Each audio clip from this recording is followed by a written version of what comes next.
Guys, we're at Groundhouse Burger in Irvine, California. Bear's whipping us magical burgers. Not gonna tell you what's in them right now. He's right here, he has a special surprise. Congrats to him on what he's about to show you. Here he is. Welcome to Groundhouse Burger, the greatest fairy tale you will ever eat. It's a magical experience. We have the magical burger, and I couldn't be more excited to share this moment than with my boys, the one and only art gods, Mark and Jeff, Mr. Iconic.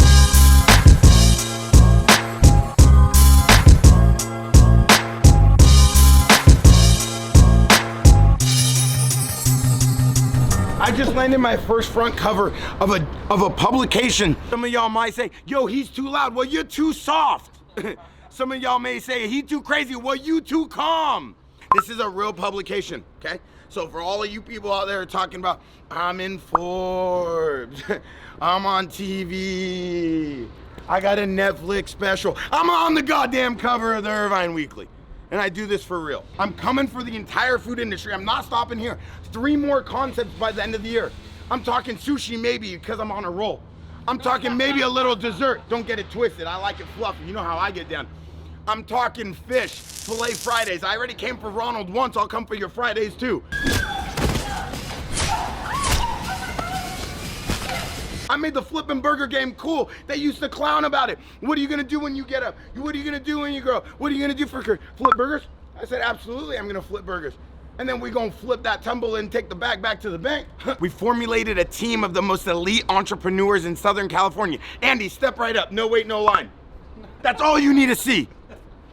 They said, Bear, who you doing this with and why you doing it with? I say, you won't worry about it. Ha, D-Generation X style, I came through on them. Listen. Oh, this can't be on there. Okay.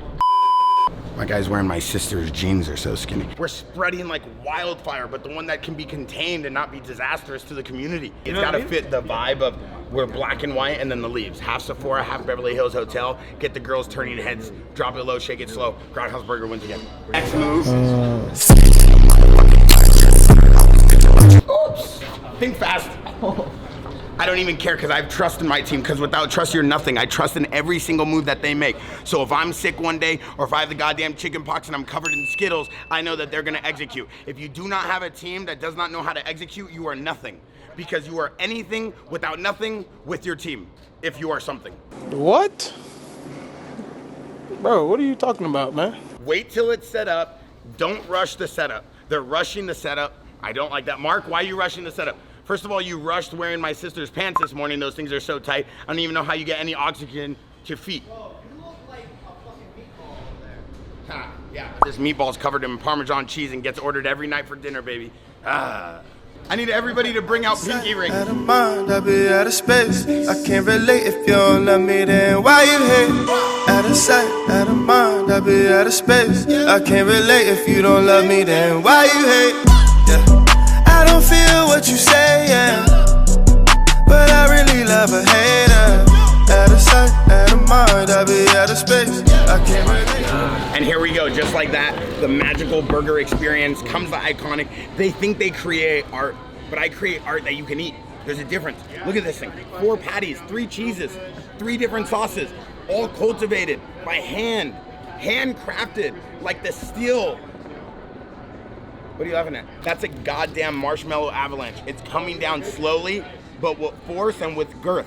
And with that combination, anything is possible. Boys, dive in. Oh yeah, welcome to the full experience. Yeah, take a bite, slowly, methodical, chew. Oh yeah. Keep your mouth closed, boys. Mama didn't raise no savages. Bro. What are we thinking? What's going through your minds right now? I need, let's go. Amazing. I would trade an off-white sneaker pair. Oh, you heard it here, Virgil. I didn't say, quote my man. It was amazing. 10 out of 10. It's amazing. It's amazing. 10 out of 10. I think this might be my favorite burger I've ever had. Thank you, man. You're a real one. You ever in LA? Yeah, I grew up and I'm going to Brazil. So how is like Scooter and Gary? Do they have a good relationship? I would assume, obviously, but like They're friends, but they've never gotten down on a project. okay, that's what I saw in the article, right? Gary was like never done actual business with Scooter, so super dope. I was like, damn. It's ironic because up until I'm 32, up until I was 30, the most amount of money I ever made in a year was when I was 18. Really? Yeah, fucking Shit. selling alcohol and liquor at school, Yeah. parties, t-shirts. It was wild. Yep. Dude, I kept being like the number 2 and the number 3 of these companies, and Jeff would always be like the designer, and like the first company he had no equity in, the last company he had 0.8%. I fucking begging to get him more. Long story short, the last 2 years, I started really trying to build my brand. I had this like super bad neck injury in high school. I was like 16 at the time, playing football, loved sports, almost got paralyzed playing football, was in a neck brace for like 26 weeks, and that's when my life was like, fuck. Started just sort of like getting depressed, didn't know what I wanted to do, and then during like that 26-week period, literally I was on YouTube, all these ads or videos were popping up. I started watching Gary, Ty Lopez, Andy Frisella, all like that entrepreneur circle, obviously. And then like I remember the first book I picked up was like Crush It by Gary, and like read about personal branding. And at that time I was like, all right, no one in my small town is like using Instagram as like a platform to showcase who you are, right? It's just a fucking posting party pictures and this and this and that. So I started building my brand like 3 years ago, had like 1,000 followers, just homies locally, and then started getting into like affiliate marketing after I started following Ty Lopez, and then my boy Caleb Maddox. Are you familiar with him by chance? He's like this stud 16-year-old right now. I met him when he was 14, and he's like speaking on stage with Gary Vee, Tony Robbins, all these big hitters. He's like a millionaire by 15, just savage. He does like a lot of this, like his target demographic is like 7 to 8-year-olds, and he's teaching them the value of like the keys to success for kids. And now he has a publishing company, written like 9 books. Damn. So yeah, this kid was a savage, and I was like, holy fuck. Where's I was 15, Orlando. Wow. So I started following this kid. He was 14, I was 15. I was like, dude, like we just stay connected. And then long story short, in January 2017, he was like, yo, come out to San Diego, speak on stage about Snapchat marketing, and I would say building a brand. And I was like, you want me to speak on stage? Like I wasn't familiar with this whole industry, like entrepreneurship or like events and all that sort of stuff. Following day, I get home and I literally DM Ty Lopez. Are you familiar with Ty? Yeah, I met him before. Yeah, so I DM Ty. I'm like, yo, Ty, 8 months ago, I was almost paralyzed in a neck brace. Now I just spoke on stage with my boy Caleb, Gerard, and all these people just from the stuff that you've taught me. And I've gotten to a few of his courses and stuff. So he was like, dope, bro, what do you do? And like, I've never, like, he's never responded to me. I was like, holy shit, all right. He was like, what do you do? I told him a little story about me. He was like, dope, come out to LA, shoot a video with me. And I'm a sophomore in high school at the time. I'm like, all right, mom, like, I gotta go to LA. She's like, what do you mean? So he ends up flying me and my mom out. And that was like a major pivoting point. That's where like he was giving me promotions. I was building my brand. He probably grew me like 10,000 followers in a sense, like over the course of time. And then literally I met like a bunch of people at Ty's house, and they just kind of liked my energy, what I was doing at the time. And then the next month, this dude flies me out to LA again. And then I kind of, the rest of 2017, I was dedicated to just like going out to LA, going to events, connecting with people, met a bunch of influencers, built my brand. But the entire time I had a social media agency where I'm doing a lot of, I would say, just digital advertising for personal brands, laying out brand strategies. As I started to kind of understand branding more and starting to build my audience more, it was funny because Gary, he sent me these shoes back in like November last year. His team just reached out to me, and I was like, yo, Gary, when I posted him on my story, I was like, yo, I'd love to sit down with you for 5 minutes. I ended up going to New York, meet Gary, and then I just started really building my network of people to get on my podcast. And then I sit down with Andy Frisella, Ed Milet, all these guys in the entrepreneurship niche. So that really built my brand. I was able to really leverage a lot of people in my network to then just associate myself with that group of 100%. People. Yeah, so that was, it's been crazy. The whole fucking game, 100%, just association, right? So that's been my major focus for the last like year and a half, 2 years. I was like, yo, I know I want to fucking interview all these guys. How can I do it? And then Gary was like, dude, start a fucking podcast. I was like, what the hell is a podcast? I didn't really listen to him at the time, and then I just went with it. I still use this like little ass mic. There's this whole new thing where like you guys know what you're talking about. You're 19. That's wild. Yeah. So I tell him all the time. He's a little bit more patient. I know you're getting patient, Austin, but Yes, here we go, guys. I'm really excited about this pair. Got this off coat. I don't think I've been this excited for a pair in a while. Oh, here they are. The acronym Prestos. how much were those? How much were those? Those are fire. Damn, these are comfortable. There's a rumor that these are the most comfortable Nikes. I have to say, the rumors are true.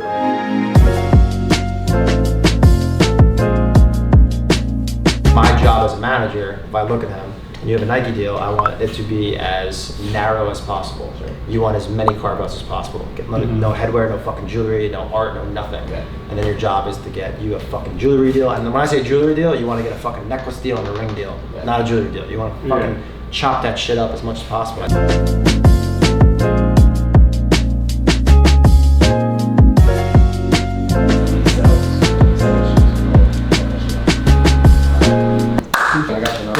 Jeff's gonna start doing the business, and I'm gonna start drawing the pictures. The fact that he said drawing the pictures is a bad news, so let's go. All right, guys, we're filming a podcast today, and we're at the YouTube headquarters. So what are we talking about?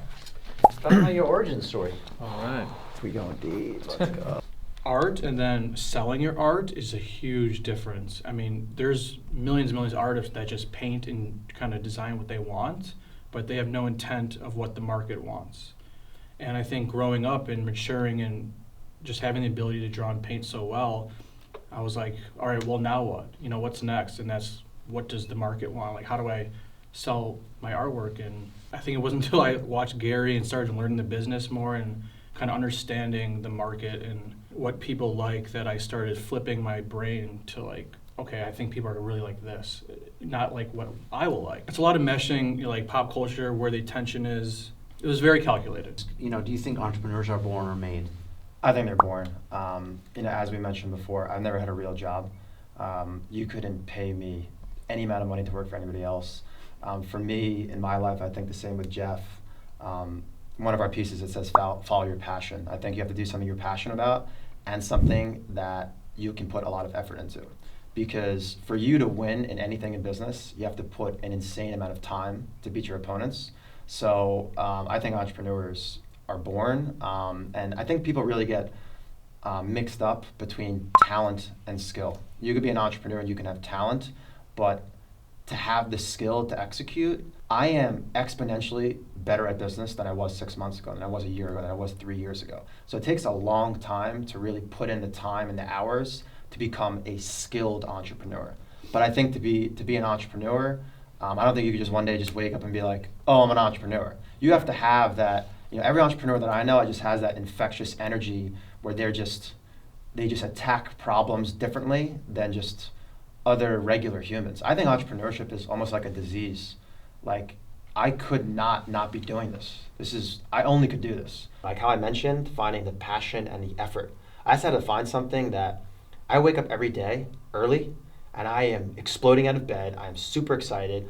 Austin comes running into the office. He's excited. Jeff's excited. Like, it's just finding the right thing. And like, for me, it was just finding the right thing, and now we found it, and now, like, we joke all the time that, like, every day is my birthday. Like, every day is the best day. I couldn't ask for anything else right now, so I'm not afraid of anything. Well, let me ask you for some context. So then let's go back to the days when you weren't loving it every day. Yep. Are you loving it now and you're not afraid of anything because you have some financial stability, you got money in the bank, and you're like, you know, listen, I'm untouchable, I can make my own decisions. Is that what it is? The reason why I'm not afraid, actually, is because the name Iconic and the logo Iconic, it means something. We could sell anything because the logo means something. And I think that is where I get my confidence in. We've built something it's bigger than us as humans. We've created a movement and a family. I spoke to the first 4,500 customers, Brian. 4,500 customers I spoke to. We were so deep in the trenches in the beginning because we were like, what is this? How is this happening? That it was just, I think that the brand started on the right foot as far as that goes, and that's where I get like my confidence from. Are you taking time to celebrate the small victories? I mean, if, you know, $10 million is a small victory, like... We'll take maybe a minute. We'll look at each other and like we'll laugh, and then that's it, and then we're back. No, but every day, this is the thing. Like, we travel places, and it's like it's all work and it's all vacation. The two video guys, they're like my little brothers. They're like my sons. I enjoy hanging out with them. So every day is business, every day is vacation. So yeah. I mean, did you buy like a new pair of sneakers, or like?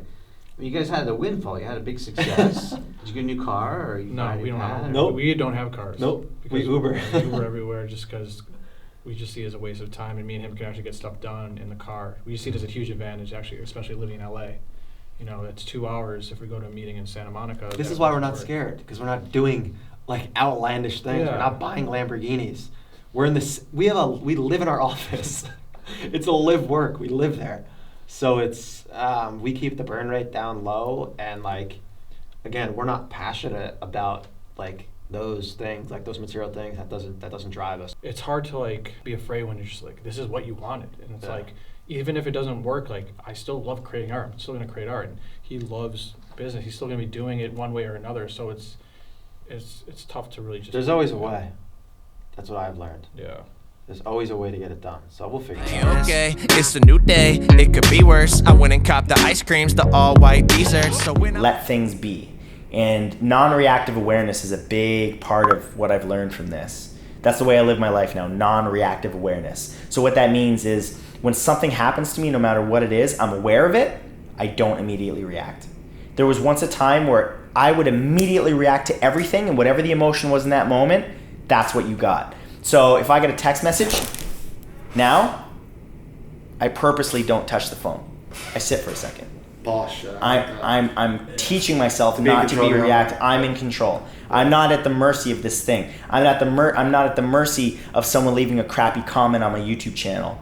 I'm not at the mercy of an email that my manager sends me. This is urgent. I need it right now. I got 2 of those emails today. Urgent. We need it right now. You're going to lose a $10,000 brand deal. That's fine. I'll get to them when I get home. And if I lose the brand deal, yeah, I lose the brand deal. Why am I going to stress over that? Right? I'm not going to lose the brand deal. It would be ridiculous for a brand to pull out. They don't really want it. No, because everybody loses. That's not going to happen. But it's natural for human beings to go to the worst case scenario because that's what has allowed us to survive for 2 million years. It's because our ancestors 2 million years ago, when we were clubbing things over the head and dragging it back to the cave, while we were doing that, we had to think of the worst case scenario to always be aware. Is there a lion? Is there a tiger? Is there a bear?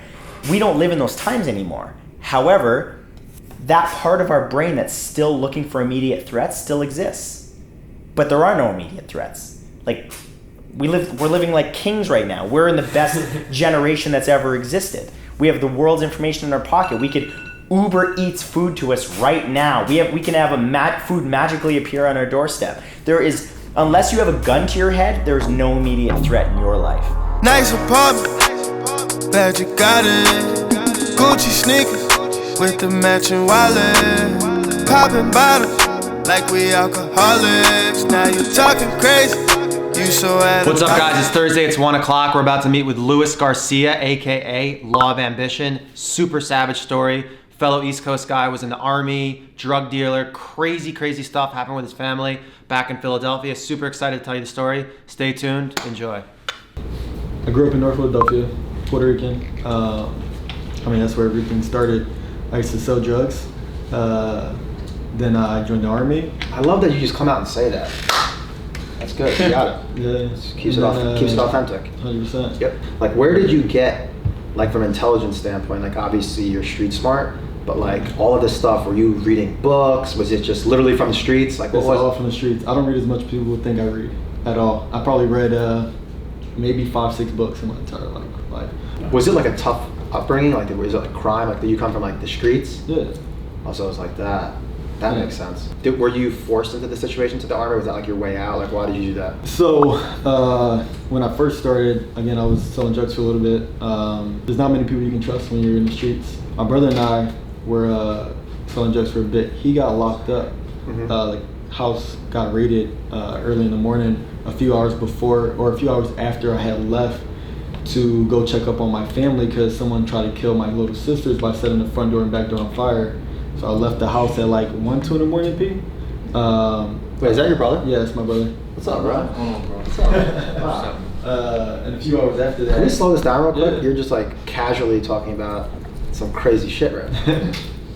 To check up on my sisters, make sure my mom was okay. Then I went looking for the guy, didn't find him. And then probably like 2-3 in the morning when I was done, 9 a.m., they raided the house, locked my brother up. He was locked up for 7 years. Just got out recently.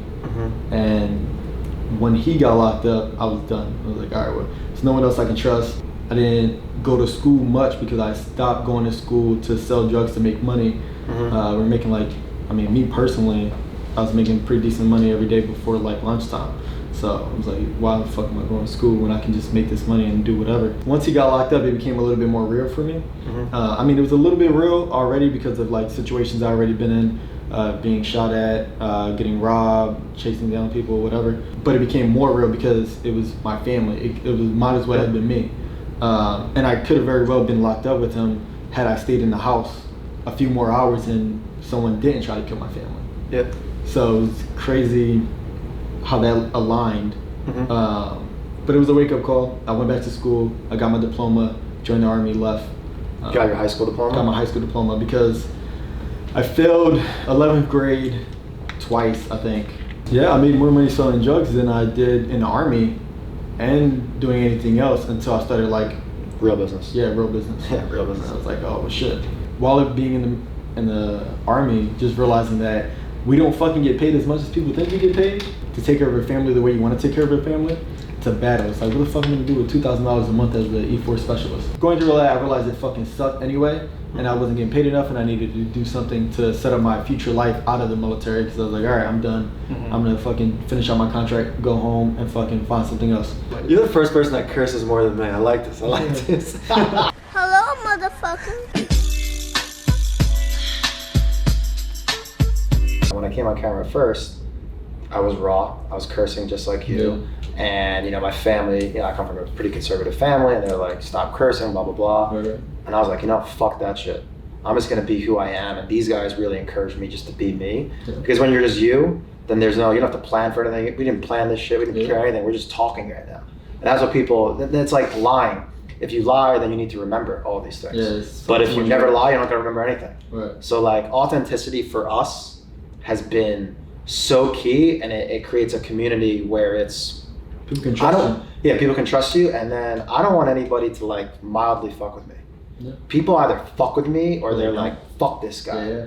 That's what I want. Give me one more key that has helped grow your business. Organization and understanding how to lead people. Leadership is fucking everything, and we talked about it a little bit earlier. Mm-hmm. I instill that in my accounts, my day-to-day life. One thing I learned in the military was, in order to be a good leader, you have to understand that whatever your fucking company does, or whatever your team or company or whoever it is, it's your fault. Yeah. Whether they fucking succeed or whether they fail, it's your fault. Yep. So if they succeed, great, that's your fault. But make sure you appreciate them, make sure you congratulate them, make sure they understand that this win was all of us, it wasn't just me. But if you fail, that's just fucking you. And it doesn't have nothing to do with them, because their job is to follow your lead. Yep. And leading doesn't always mean fucking leading. Leading means following sometimes. Like Sal, he's a director. When he directs, I don't fucking say shit. I might comment here and there. I might say, hey, this is my intent. This is what I want. Mm-hmm. This is my vision for it. But he'll lead and he'll say, hey, position yourself here, do this, because the lighting or whatever. And I follow his lead 100%. And I have to trust him to do that. He has to trust me to follow my lead in business and everything else to make sure we grow as a company. Micromanaging is wrong, and not managing at all is wrong. Where's that fucking balance in between? Yeah. Right? That's fucking everything, because I might be over your shoulder all day like, hey, you editing this, you doing this, what's going on, where the ads at, what's our CPM, or whatever it is for this week or this month or where our report's at, and you're gonna get frustrated and annoyed eventually, like, why the fuck doesn't this guy back the fuck up and let me do my job? Yep. Because you feel like you're being undermined. You don't feel valuable, because you're like, well, fuck, why don't you just do this yourself? Why do you have me here? And in his mind, he just wants to push the fucking business forward, and that's all he cares about. But he'll be able to push the business more forward faster if he lets you do what you're supposed to do, follow your lead in your area, and then focus on pushing the actual business forward. But at the same time, if he just focuses on pushing the business forward and not like, hey, do you have that report for me? You can do whatever the fuck you want, and you cannot be as effective as you should be, or he doesn't know the problem so that he can help you be more effective. Because you might be doing something right, but he might know a way to like, hey, try this a little bit, and it might be a lot better and more impactful for your business. I want to teach my daughters how to handle themselves at a very young age so they can think for themselves. Because if you don't have confidence, you're not going to be able to think for yourself. So you're going to follow whoever's lead, because people are naturally sheep. Yep. Right? So if they're shepherds, then they don't need to fucking worry about shit. They tell people what to do, where to go. If someone doesn't know what to do, they know how to handle themselves in an unknown situation, which I think is really important. And you got to rely on other people. I learned a lot through physical pain. I learned a lot through like street pain or whatever. I picked up a lot of EQ through like growing up in the streets or whatever, getting into fights. I got jumped plenty of times. I've jumped people plenty of times. We did a lot of fucked up shit, but it taught me a lot that I know now. And then just making that transition into what I do now and understanding fucking people on different levels has been able to help. So you have a lot of discipline and obviously leadership, but what are you like most passionate about? Leadership, building businesses. Is it just leadership? Building shit. I love like fucking figuring shit out. So it's like, I'm really competitive.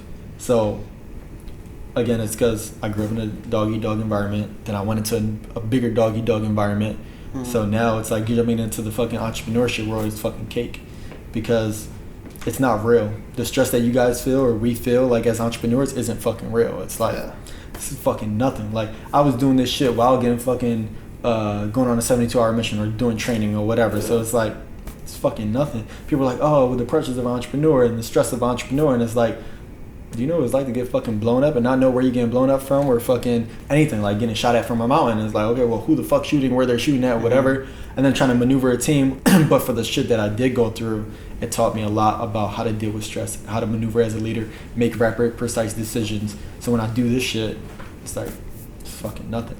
I think the other thing too is finding the right people to go on the journey with you. So it's finding the right people, but also knowing how to bring the best out of each person. That's where the leadership thing comes in again. Because there's no such thing as a bad team, just a bad leader. And it's either one, I haven't communicated with him enough to understand what he needs and his wants to be able to bring out the best out of him, so that his energy and his vibe and work ethic is fucking stellar within our community and our company culture. Or two, I left him here long enough knowing he's fucking up and he won't fucking fix it after trying to mentor him, after trying to fix it, and I'm fucking hindering the rest of my team because I'm fucking keeping him here. So I gotta get rid of him as a leader. Before we go, where do you want to be? A year, 5 years? Like, what's the vision? Doing a non-profit sex trafficking rescue mission organization where we just go and fucking do raids overseas or here, wherever the fuck people are running sex trafficking shit, and just fucking rescue people all day. Because I hate the victim mentality. I hate the, oh, fucking life sucks, I'm a victim and I can't fucking do anything to fix my situation, when 95% of people create their own problems in their life and they don't fucking take action to fix their situation. It's on them. But when you look at a sex traffic victim, a 4-year-old fucking little girl can't defend herself against a 6'5" guy, 300 pounds, versus fucking 6 of them throwing her into a fucking minivan and then taking her and no one knowing where the fuck they're at. Our government doesn't do enough to go rescue those people. I mean, it's like, oh, it's out of our jurisdiction, or we don't have the resources to do that, which is all bullshit, whatever. Somebody's got to do it. And I think that's an actual victim. And I'd rather go rescue that fucking person than sit here and spend resources and whatever on like some of the homeless or something like that. Dude, how you preface that makes so much sense. Yeah. Everyone makes their own problems and they can fix it. That person is literally a vulnerable. victim. They can't do shit. People are like, oh, how do you make 6 figures? How do you make $1 million? It's fucking easy. Like, as long as you're not lazy, you can think for yourself and put in the fucking work. It's easy. Anyone can fucking do it instantly. Like, if you fucking sat down and figured out how to operate that camera every fucking day for a month, you'd be the best fucking camera operator in the world, because nobody's fucking doing that shit. No one. You would think like, oh yeah, people do it all the fucking. No one's sitting down for 16 hours out of the day to just study and operate and learn that fucking camera for 30 days straight. If you did that shit, you'd be way further than anyone else. And being able to storytell and understanding like business needs and why marketing is so important or whatever for the business, and being able to do that with your camera, you'd fucking kill the game. You'd be able to make 6 figures next month. By just doing that every fucking day this month, you'd have 6-7 figures this year. You'll see people they both have $1,000. One person spends $650 on a trip, takes dope pictures, and looks like he's winning, but he has $350 left. The other person takes that $1,000 and makes $350. Now he has $1,350. He's really on the path to fucking winning because he knows what he's doing with his money. The other person just looks like he stop fucking following people who just look like they're winning. Do the fucking research, do your numbers, and figure out who you're getting your information from. Because a lot of that shit's gonna fuck up your business and your life just because you believe that, oh yeah, I should be doing this and I should be doing all this fancy fun shit, when in reality you should be fucking playing the long game instead of playing that short bullshit game. I was in the same position. I was following people who were like flashing jets, flashing fucking cars, flashing jewelry, whatever. That's all you see, that's all you know. And the people who are the happiest are the drug dealers on the corner. It's not your mom and dad who are struggling every day to work, but they're doing it the right way and they're saving for taxes and doing everything else. They're avoiding jail and everything. The people on the corner are fucking smiling, so you want to be like the people on the corner, not knowing that they can get shot any minute right now because someone wants to catch a lick, someone wants to run down on them for fucking something they said or whatever it was. And again, just being fucking smart about it and understanding the long-term game and the effects of playing a short-term game has been really crucial for me, because I was that person. I saw that shit, I did that shit, I fucked up a lot of shit. I'm just now getting on the right path and fixing my shit, and people don't want to talk about that.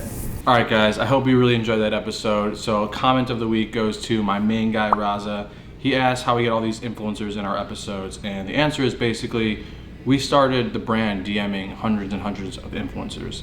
And, it took decades of relationship building and providing value first. All right, that was a great question, Raza. So if you want to be featured in the next episode, comment below. You don't love me, then why you hate? Why you coming out your mouth, then hide your face? Yeah, throwing stones, then you hide your hand. But I can see it, I be peeping shit, you niggas lame. I started with less, I'm headed to more, you hate but still adore. I'm out the way, a place where haters just get